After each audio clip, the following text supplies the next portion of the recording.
Hey guys, मैं हूं आपके साथ सचिन मेवाड़ और हम पढ़ने वाले हैं एंशिएंट हिस्ट्री यानी कि प्राचीन भारत का इतिहास। और आज हम इस वीडियो में नया लेक्चर ले रहे हैं और वो लेक्चर है महाजनपद युग। ठीक है, काफ़ी अच्छा लेक्चर है और काफ़ी मज़ेदार लेक्चर है।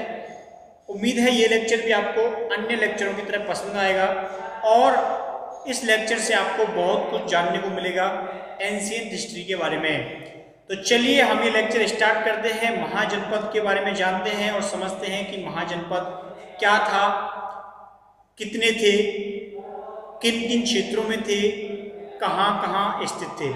ठीक है, तो देखिए एक शब्द है महाजनपद, महाजनपद युग।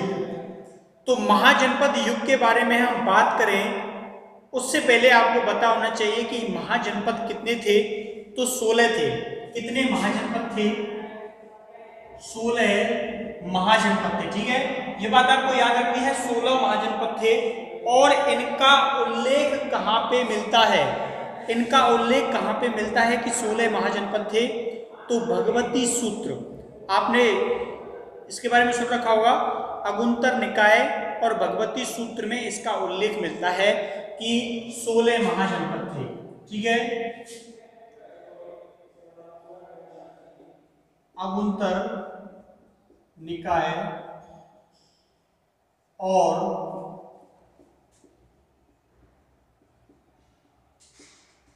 भगवती सूत्र। ठीक है, अगुंतर निकाय और भगवती सूत्र में इस बात की क्या मिलती है, जानकारी मिलती है कि 16 महाजनपद हैं। आपको दोनों के नाम क्या रखने हैं, याद रखना है। अब आपने 16 महाजनपदों के बारे में सुन लिया, ये भी सुन लिया कि इनकी जानकारी कहाँ से मिलती है। तो देखिए आगे इसके बारे में ये बात भी आपको याद रखनी है कि अलग अलग ग्रंथों में अलग अलग जानकारियां दे रखी हैं, लेकिन कौन सा महाजनपद कहाँ पड़ता था। ये जो मैप आपको दिख रहा है इस समय स्क्रीन पर, इस मैप को ध्यान से देखिए। यहाँ पर आपको दिख रहा है इंडिया 600 BC और द 16 महाजनपद। ठीक है, कितने 16 महाजनपदों का क्या है इस समय स्क्रीन पर उल्लेख में कर रहा हूँ और आप लोग इसको अच्छे से समझिए। ठीक है, देखिए यहाँ पे आपको दिख रहा है कौन, कंबोज। क्या दिख रहा है, कंबोज दिख रहा है। इसके अलावा सेकंड नंबर पर आपको यहाँ पर गांधार दिख रहा है। जो गांधार है वो आपको यहाँ स्क्रीन पर दिख रहा होगा।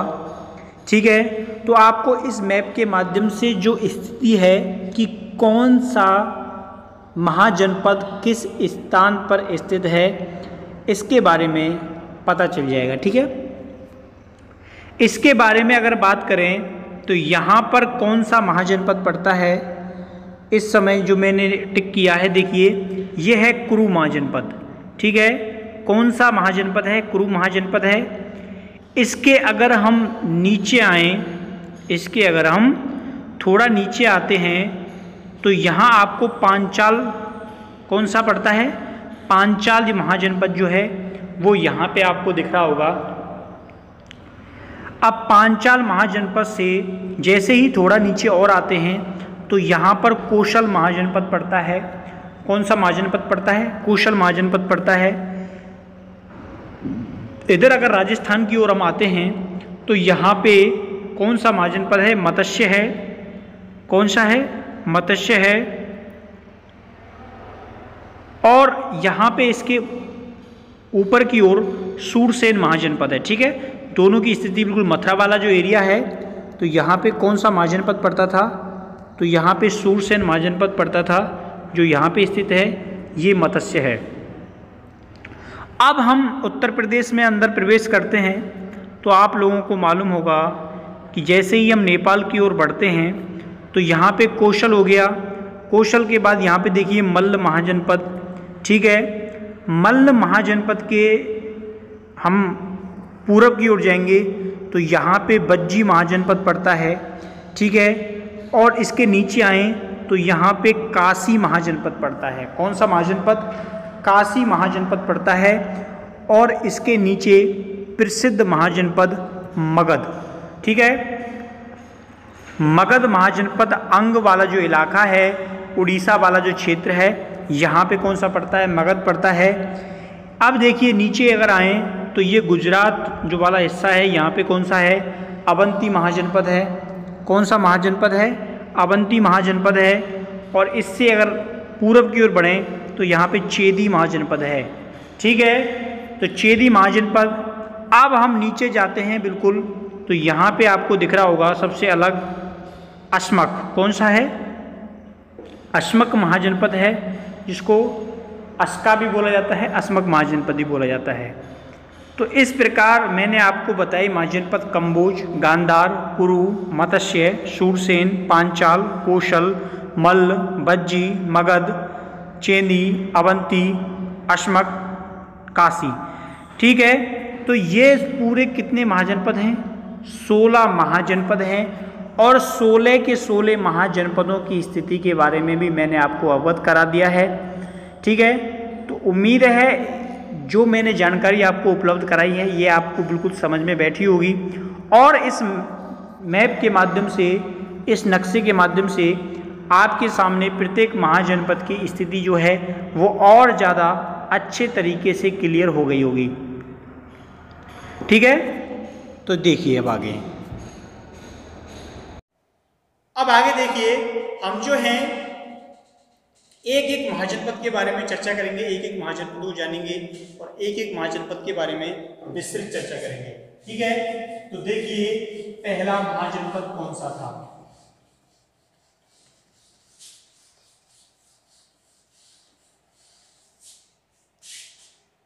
तो बात करते हैं हम पहले महाजनपद की।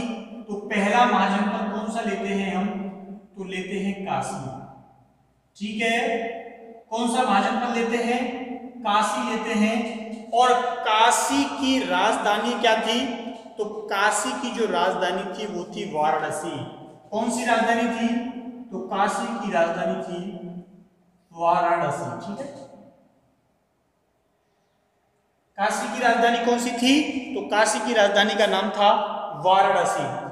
ये बिल्कुल याद होना चाहिए, क्योंकि वाराणसी, काशी उस समय, उस महाजनपद युग में इसकी राजधानी हुआ करती थी वाराणसी।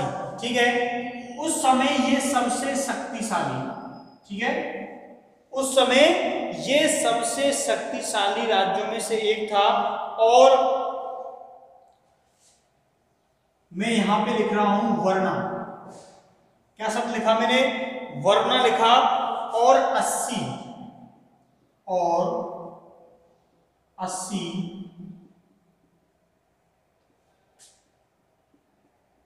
नदियों के मध्य स्थित था।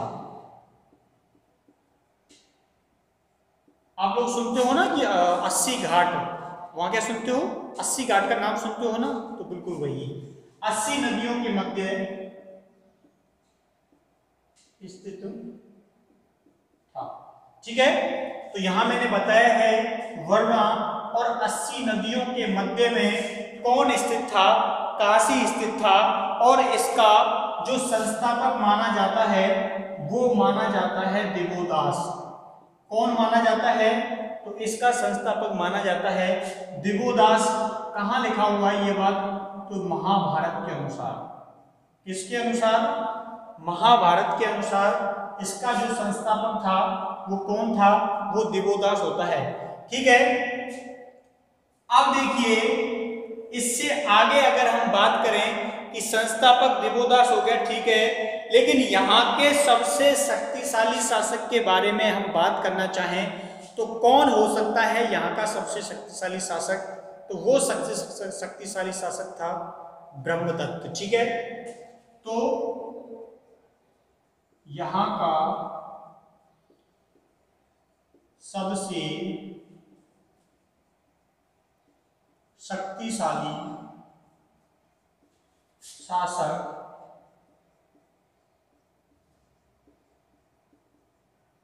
ब्रह्मदत्त था। ठीक है, कौन था? तो यहां का सबसे शक्तिशाली शासक कौन होता है? ब्रह्मदत्त होता है। ठीक है, चलिए अब देखते हैं कि एक बार यहां पर आक्रमण हुआ था। किसका आक्रमण हुआ था? किसका आक्रमण हुआ था? तो कौशल के शासक का आक्रमण हुआ था, कंस का। कौशल के शासक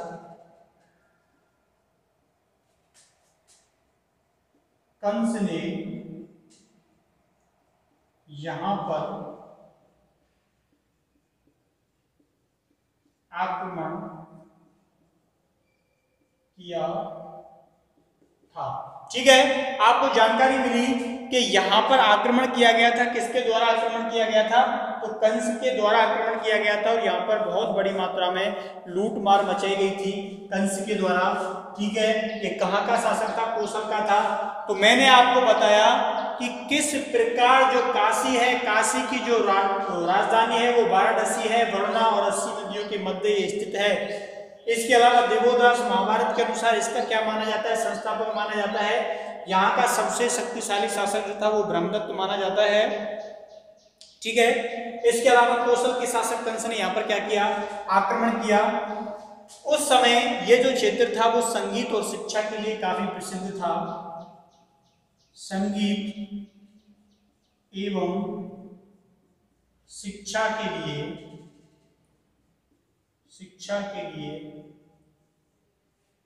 प्रसिद्ध क्षेत्र था। किसके लिए प्रसिद्ध था? तो एक तो संगीत के लिए और दूसरा ये शिक्षा के लिए सबसे प्रसिद्ध था। तो ये एक छोटी सी जानकारी हो गई किस महाजनपद के बारे में? तो काशी महाजनपद के बारे में हमने जानकारी ली।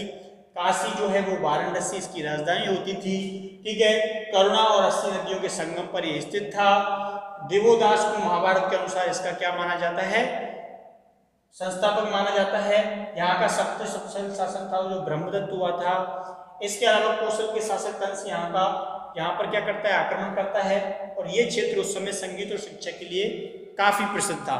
ठीक है, अब देखिए आगे देखते हैं और दूसरे महाजनपद के बारे में हम बात करेंगे कि दूसरे महाजनपद कौन सा होता है और वो महाजनपद की राजधानी क्या होती है। ठीक है,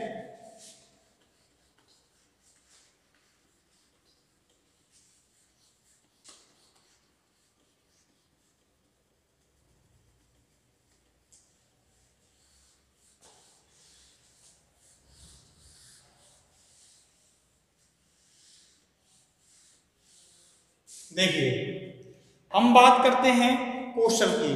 अगले जो दूसरे नंबर का है वो है कौशल।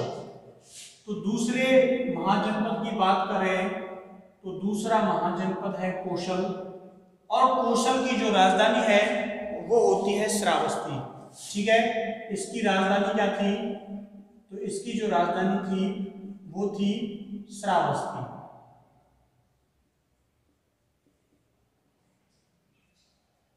इसकी राजधानी क्या होती है? इसकी राजधानी होती है श्रावस्ती।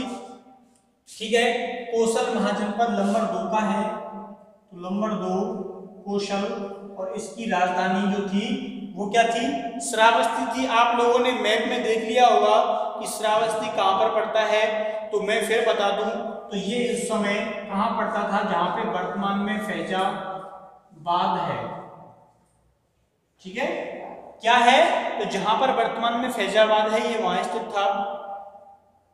इसके अलावा सरयू नदी क्या करती है? इसके सेंटर से होकर गुजरती थी। ठीक है, सरयू नदी, कौन सी नदी? सरयू नदी इसे उत्तरी एवं दक्षिणी भागों में विभाजित करती थी। उत्तरी एवं दक्षिणी भागों में विभाजित करती थी। तो कौशल की राजधानी क्या है? श्रावस्ती। सरयू नदी क्या करती है? इसके बिल्कुल बीच से होकर गुजरती थी, जिसके कारण ये दो भागों में क्या हो जाता था? विभाजित हो जाता था। आप देखिए, हम इसकी सीमाओं की बात करें तो ये काफी महत्वपूर्ण है कि इसकी सीमाएं का निर्माण करती थी कौन? पश्चिम में गोमती नदी, किधर, पश्चिम में गोमती नदी जो थी वो इसकी सीमा का क्या करती थी, निर्धारण करती थी। दक्षिण में सर्पिका, ठीक है, दक्षिण में सर्पिका नदी, पूर्व में गंडक नदी, कौन सी नदी, गंडक नदी,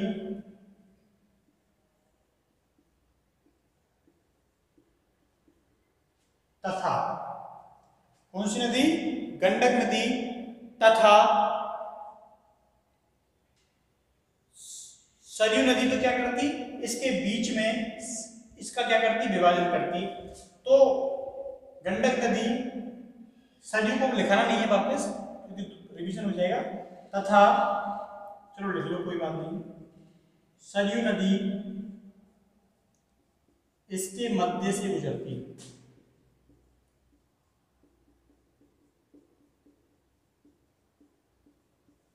ठीक है, तो कितनी नदियां हो गई, गोमती हो गई, सर्पिका हो गई और गंडक नदी हो गई। तो इतनी नदियों के द्वारा इसकी सीमा का क्या किया जाता था, निर्धारण किया जाता था। अब अगर हम इससे आगे बात करते हैं, सीमा निर्धारण के बाद बात करते हैं, तो आप लोगों को मालूम होगा कि जो अयोध्या थी वो इसी में शामिल थी उस समय। ठीक है, अयोध्या कोशल महाजनपद का भाग थी। क्या थी, कोशल महाजनपद का भाग थी। कौन, अयोध्या। अयोध्या को उस समय किस नाम से जाना जाता था, तो अयोध्या को उस समय साकेत के नाम से जाना जाता था। किस नाम से जाना जाता था, साकेत।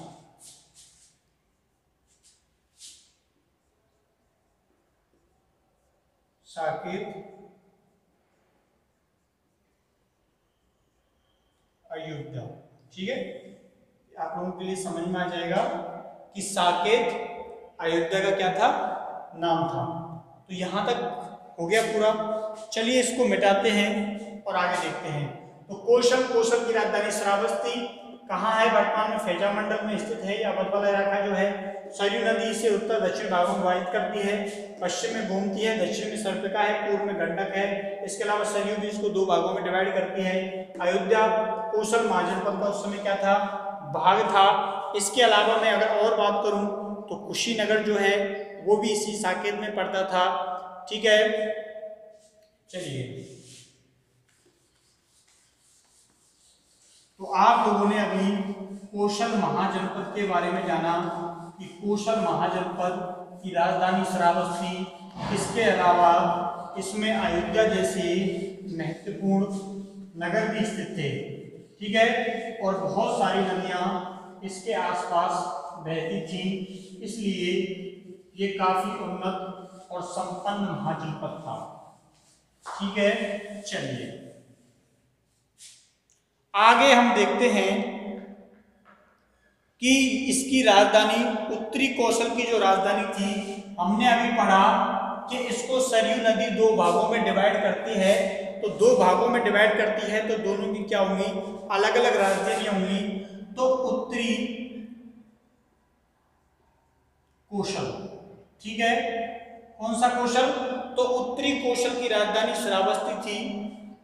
कौन सी थी, उत्तरी कौशल की राजधानी श्रावस्ती थी।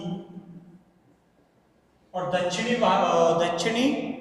कौशल की राजधानी क्या थी, कुशावती। ठीक है, दक्षिणी कौशल की राजधानी, किसकी बात कर रहा हूं मैं, दक्षिणी कौशल की राजधानी कर रहा हूं, जिसकी राजधानी क्या थी, कुशावती। समझ आ गया। जो सरयू के द्वारा इसका दो भागों में डिवाइडेशन किया गया था, तो इनकी जो राजधानियां हैं वो आपको यहां दिख रही हैं। उत्तरी जो कौशल था उसकी राजधानी श्रावस्ती थी और दक्षिणी जो कौशल था उसकी थी कुशावती। ठीक है, अब देखिए आप लोगों को यह बात याद रखनी है कि इसकी जो स्थिति थी वो कैसी थी, अर्धचंद्राकार थी। कैसी थी, अर्धचंद्राकार थी। मैंने भी जो मैप दिखाया था आपको उसमें इसकी स्थिति के बारे में पता चलता है।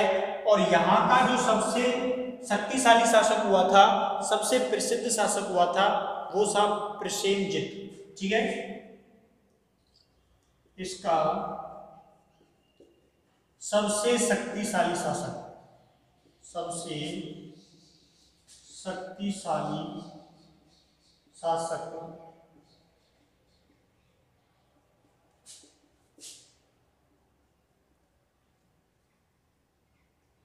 कौन था, प्रसेनजित था।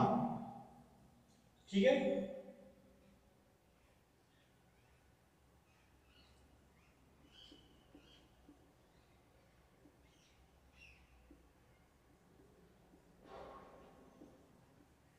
तो प्रसेनजित जो होता है वो यहाँ का सबसे शक्तिशाली शासक होता है, प्रसेनजित होता है। कौन होता है, प्रसेनजित होता है। और देखिए यहां पर क्या होता है, कौशल का संघर्ष होता है। किसके साथ संघर्ष होता है, कौशल का मगध के साथ संघर्ष होता है। किसके साथ संघर्ष होता है, तो कौशल का मगध महाजनपद के साथ संघर्ष हुआ था।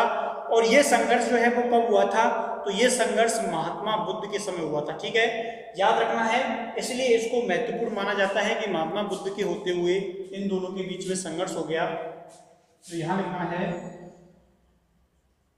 महात्मा बुद्ध के समय। ये घटना कब घटित होती है, तो ये घटना महात्मा बुद्ध के समय घटित होती है। कौशल का मगध के साथ संघर्ष होता है, महात्मा बुद्ध के समय की घटना है। इसकी राजधानी श्रावस्ती और इसकी कुशावती, अर्धचंद्राकार स्थिति है। सबसे शक्तिशाली शासक जो है इसका प्रसेनजित हुआ था। ठीक है, इसके बाद कौशल का मगध के साथ क्या होता है, संघर्ष होता है। ठीक है, चलिए तो ये तुमको समझ में आया बिल्कुल। ठीक है, अब इससे आगे के जो महाजनपद हैं उनको हम कल यानी कि नेक्स्ट वीडियो में पढ़ेंगे। बिल्कुल शानदार तरीके से पढ़ते रहिए, तुरंत रिवीजन करते रहिए ताकि ये बिल्कुल साथ के साथ क्या हो जाए, क्लियर हो जाए। तो थैंक यू, धन्यवाद, बाय बाय, मिलते हैं कल।